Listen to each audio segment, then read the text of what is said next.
বন্ধুরা, আসছি মিটফোর্ড হাসপাতালে। এসে একটু চলে আসলাম আমাদের ঢাকার প্রাণকেন্দ্র সদরঘাটের বিখ্যাত সেই নদী বুড়িগঙ্গা, যার পানিতে 5% অক্সিজেনও নাই। সেজন্য মাছ এবং কোনো গাছপালাও কচুরিপানাও বেঁচে থাকতে পারে না, এমন একটি অবস্থা। এই ঘাটটির নাম মিটফোর্ড ঘাট। আমি মিটফোর্ড হাসপাতালে আসছি। মিটফোর্ড ঘাটে চলছে লগি বৈঠার মাধ্যমে মানুষ যাতায়াতের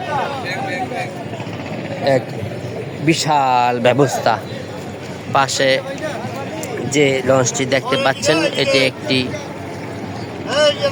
থাকার জন্য, যারা রাত্রি কাটাতে চায় ঢাকায় এসে তাদের জন্য। ট্রলার যাচ্ছে, এটা বাবুবাজার ব্রিজ, ওই পারে কদমতলী। ধন্যবাদ। দেখি একটু নদীতে যে কেমন লাগে।